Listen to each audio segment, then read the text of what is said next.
అందరికీ నమస్కారం. Welcome to Geethasri kitchen. ఈరోజు ఈ వీడియోలో నేను మీకు హెల్తీ బ్రేక్‌ఫాస్ట్ చేసి చూపించబోతున్నానండి. ఒక కప్పు సుజీ రవ్వతో 5-10 నిమిషాల్లో ఈ బ్రేక్‌ఫాస్ట్‌ని మనం ప్రిపేర్ చేసుకోవచ్చండి. ఒక్కసారి మీరు దీన్ని ప్రిపేర్ చేసుకొని తిన్నారంటే డైలీ రొటీన్‌లోకి అలవాటు పడిపోతారండి. అంత బావుంటుంది ఈ బ్రేక్‌ఫాస్ట్ రెసిపీ. ఉదయాన్నే ఎలాంటి హడావిడి లేకుండా మనం ఈ బ్రేక్‌ఫాస్ట్‌ని ఈజీగా ప్రిపేర్ చేసుకోవచ్చండి. ఈ బ్రేక్‌ఫాస్ట్‌ని మనం కప్పు సూజీ రవ్వతో ఈజీగా ప్రిపేర్ చేసుకోవచ్చండి.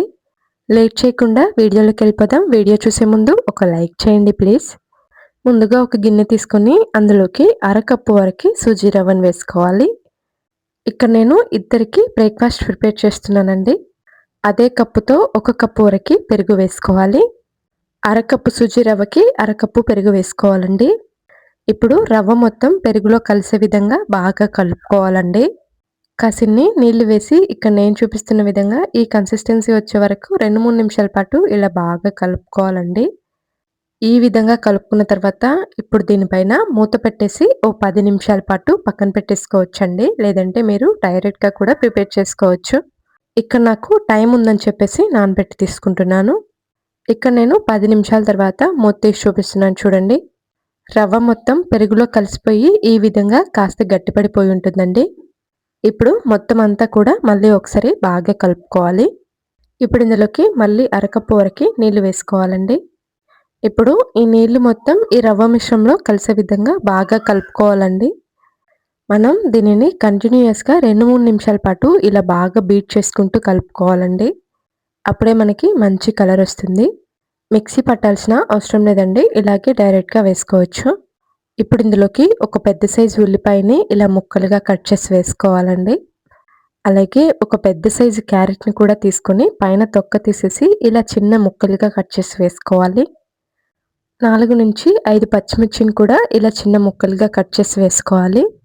కొంచెం కొత్తిమీరను కూడా ఇలా తరిగి వేసుకోవాలండి. ఇప్పుడు మొత్తం అంతా కూడా గరిటెతో ఈ విధంగా బాగా కలిసేలాగా కలుపుకోవాలండి.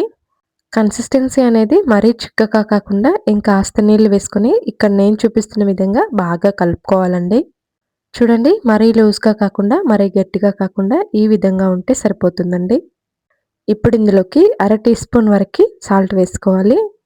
అలాగే పావు టీ స్పూన్ వరకు వంట సోడా వేసుకోవాలండి. ఇప్పుడు సాల్ట్ అలాగే వంట సోడా మొత్తం రవ్వ మిశ్రమంలో కలిసే విధంగా బాగా కలుపుకోవాలండి. వంట సోడాని ముందే వేసుకోకుండా మనం ఎప్పుడైతే దోసలాగా వేసుకోవాలి అనుకుంటామో అప్పుడు వేసుకోండి. మంచిగా ఫర్మెంటేషన్ అవుతుంది. చూడండి, కన్సిస్టెన్సీ అనేది ఈ విధంగా ఉంటే సరిపోతుంది. మరీ లూజ్‌గా అవసరం లేదు. అలాగని మరీ గట్టిగా కూడా అవసరం లేదండి. ఇప్పుడు స్టవ్ ఆన్ చేసి కడాయి పెట్టేసుకొని అందులోకి 1 టేబుల్ స్పూన్ వరకు ఆయిల్ వేసుకోవాలి. ఇప్పుడు ఇందులోకి అర టీ స్పూన్ వరకు ఆవాలు అలాగే పావు టీ స్పూన్ వరకు జీలకర్ర వేసుకోవాలండి. ఇవి 2 వేసుకున్న తర్వాత స్టవ్‌ని లో టు మీడియం ఫ్లేమ్‌లో ఉంచుకొని ఇవి చిటపట అనేంత వరకు ఫ్రై చేసుకోవాలండి. నాదొక చిన్న రిక్వెస్ట్ అండి. మన ఛానల్‌ని ఎవరైనా ఫస్ట్ టైమ్ చూస్తుంటే ప్లీజ్ అండి సబ్స్క్రైబ్ చేసుకోండి. అలాగే మన ఛానల్‌లో మంచి మంచి హెల్తీ రెసిపీస్ ఉన్నాయండి. ఒకసారి వెళ్లి చూడండి. మీకు నచ్చితే మన ఛానల్‌ని సబ్స్క్రైబ్ చేసుకోండి. కొంచెం కరివేపాకు కూడా తరిగి ఈ విధంగా వేసుకొని చిటపట అన్న తర్వాత ఇప్పుడు మనం ఇందులోకి ముందుగా ప్రిపేర్ చేసి పక్కన పెట్టుకున్న రవ్వ మిశ్రమాన్ని ఈ విధంగా వేసుకోవాలండి. ఇలా అంచుల నుంచి కవర్ చేసుకుంటూ మధ్యలోకి వచ్చేయాలండి. అంతా కూడా ఇలా ఒకే ప్యాన్‌లో వేసుకున్నామంటే మనకి మళ్ళీ మళ్ళీ వేయాల్సిన అవసరం లేదండి. చాలా తొందరగా ప్రిపేర్ చేసుకోవచ్చు. ఇది ఉడికిన తర్వాత దీన్ని చిన్న చిన్న పీసెస్ లాగా కూడా కట్ చేసుకొని సర్వ్ చేసుకోవచ్చండి.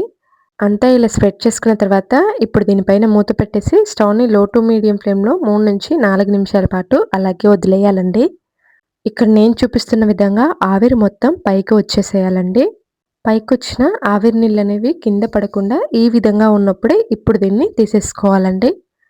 చూడండి, మనకి అంచులు మొత్తం చక్కగా కుక్ అయిపోయి ఉన్నాయండి. ఇక్కడ నేను చూపిస్తున్న విధంగా ఏదైనా స్పాచులా కానీ గరిటెతో కానీ ఈ విధంగా కుక్ అయిందా లేదా ఒకసారి చెక్ చేసుకోవాలండి.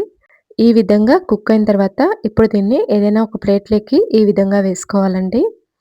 ఈ విధంగా ప్లేట్‌లోకి వేసుకొని ఇప్పుడు ప్యాన్‌ని స్టవ్ మీద పెట్టేసి ఇప్పుడు ఈ ప్లేట్‌ని రివర్స్‌లో వేసుకోవాలండి. రెండో వైపుకి తిప్పుకున్న తర్వాత కూడా 3-4 నిమిషాల పాటు బాగా కుక్ చేసుకోవాలండి. ఇక్కడ నేను 3-4 నిమిషాల తర్వాత తీసి చూపిస్తున్నాను చూడండి. ఎంత చక్కగా కుక్ అయిపోయిందో. అంతేనండి, రవ్వతో టేస్టీ బ్రేక్‌ఫాస్ట్ రెడీ అయిపోయింది. మళ్ళీ చెప్తున్నాను, మీరు దీన్ని ట్రై చేశారంటే డైలీ రొటీన్‌లోకి షిఫ్ట్ అయిపోతారండి. అంత బావుంటుంది ఈ రెసిపీ.